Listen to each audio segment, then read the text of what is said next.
Assalamualaikum warahmatullahi wabarakatuh. Di sini kami kelompok 4 akan mempresentasikan materi tentang kompilasi hukum Islam. Adapun yang akan mempresentasikan yaitu saya sendiri, Ventisa Enselwa, dan teman saya, Fania Rahman Nabila. Berikut penjelasan materi kompilasi hukum Islam dari kami. Term kompilasi diambil dari bahasa Latin compiler yang kemudian berkembang menjadi compilation dalam bahasa Inggris dan compilate dalam bahasa Belanda. Dalam Kamus Lengkap Inggris Indonesia yang disusun oleh S. Wojowardzito dan W.J.S. Purwadaminta, kata compilation diterjemahkan sebagai karangan yang tersusun dan kutipan dari buku-buku lain. Berdasarkan kutipan tersebut, Abdurrahman menyimpulkan bahwa kompilasi itu adalah kegiatan pengumpulan dari berbagai bahan tertulis yang diambil dari berbagai buku atau tulisan mengenai suatu persoalan tertentu.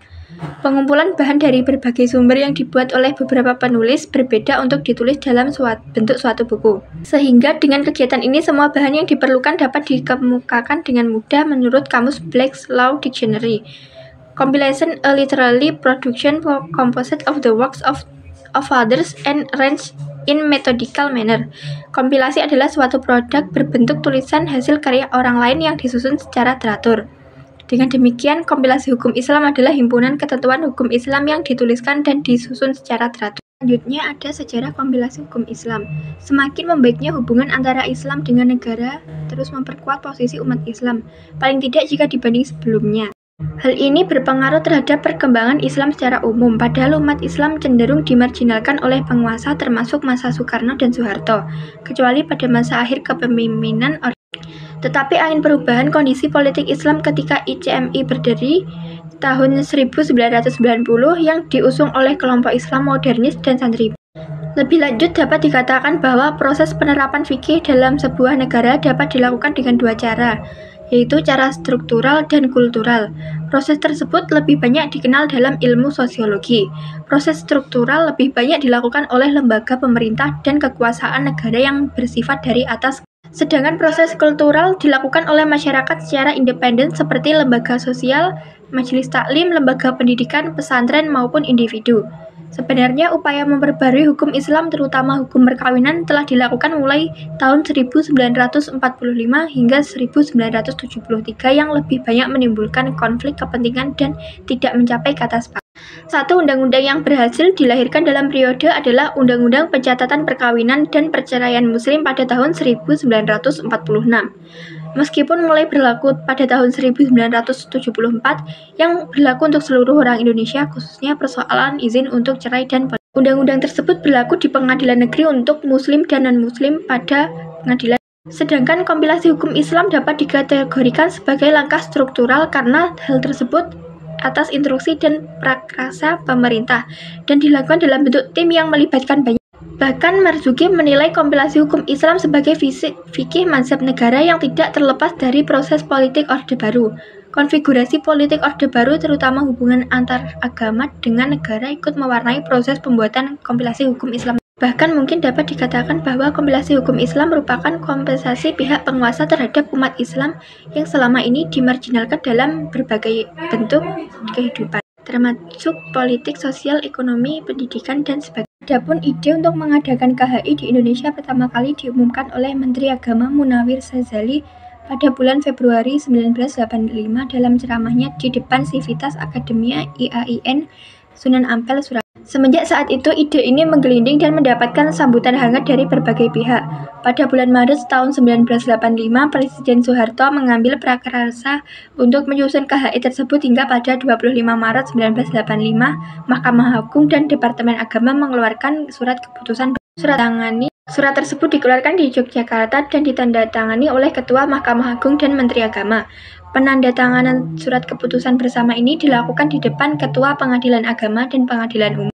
Isi keputusan pertama ini membuat proyek perkembangan hukum Islam melalui jurisprudensi yang disebut dengan kompilasi hukum Islam yang dilakukan oleh sebuah tim pelaksana proyek dan tujuannya adalah untuk mengkompilasikan muamalah dan jurisprudensi pengadilan agama ke dalam tiga.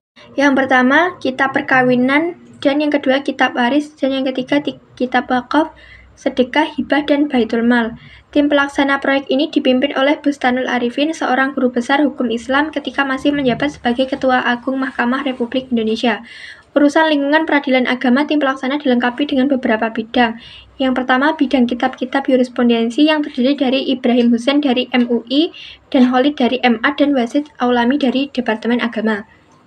Selanjutnya, bidang wawancara terdiri Muhammad Yahya Harahap dari Mahkamah Agung, Ahmad Ghani Abdullah dari Departemen Agama, dan bidang pengumpulan dan pengukuhan data terdiri dari Amiruddin Nur dari Mahkamah Agung dan Muhaimin Nur dari Departemen Agama. Adapun selanjutnya adalah isi KHI. Isi KHI terdiri atas 3 buku. Masing-masing buku yang pertama tentang perkawinan, yang kedua tentang kewarisan, dan yang ketiga buku tentang perwakafan. Dalam sistematikanya, masing-masing buku terbagi dalam beberapa bab dan terbagi pula atas beberapa bagian. Selanjutnya, buku tersebut dirinci dalam pasal-pasal. Secara keseluruhan, KHI terdiri atas 229 pasal dengan distribusi yang berbeda untuk masing-masing buku. Porsi yang terbesar adalah pada buku hukum perkawinan, yakni mulai pasal 1 sampai 100. Kemudian hukum kewarisan yang dimulai dari pasal 171 sampai dengan pasal 193. Kemudian tentang hukum perwakafan yang dimulai dari pasal 215 sampai dengan pasal 227, ditambah pasal ketentuan peralihan dan ketentuan penutup yang masing-masing satu pasal. Sebagaimana yang telah diatur mengenai hukum perkawinan dalam buku 1 mengenai ketentuan umum, maka pada hukum kewarisan juga diuraikan mengenai pengertian-pengertian umum. Seperti apa hukum kewarisan, siapa yang dimaksud dengan ahli waris, pewaris, harta waris, serta harta peninggalan wasiat.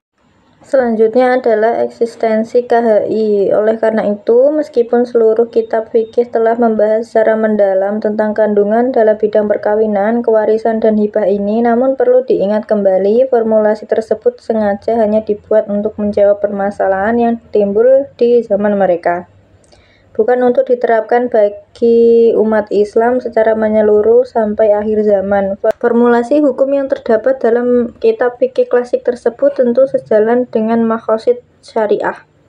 Namun yang pasti, hanya untuk komunitas masyarakat pada waktu itu bisa jadi formulasi yang sama. Sebagiannya sudah tidak relevan untuk saat sekarang, karena tidak sejalan lagi dengan maqasid syariah.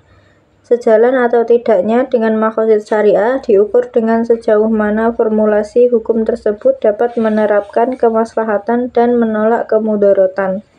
Hal ini dapat dipahami dari definisi maqasid syariah itu sendiri.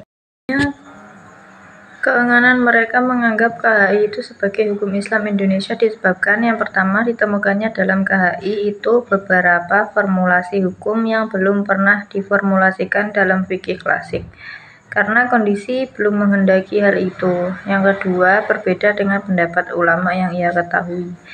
Yang ketiga, berbeda dengan pendapat mayoritas ulama, tetapi karena keterbatasan referensi, maka ia menganggapnya sebagai kesepakatan utama. Yang keempat, berbeda dengan kesepakatan pendapat utama ulama klasik, padahal dalam konsep usul al-fikih ada atau tidaknya, atau terbuka atau tidaknya.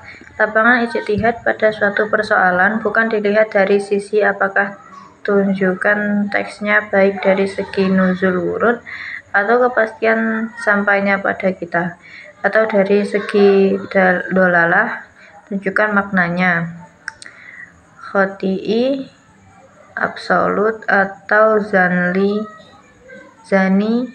relatif.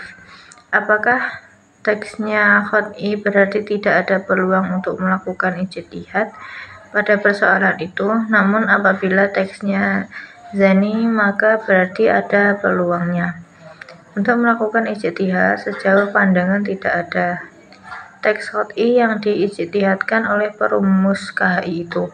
Hanya pada teks-teks zani saja yang dilakukan reinterpretasi atau interpretasi ulang oleh para perumus KHI tersebut. Keseluruh keengganan tersebut terutama berakar dari kekhalifahan dalam memahami perbedaan antara syariah dan fikih, sehingga penempatan hukum bukan didasarkan atas pandangan maqasid al-syariah.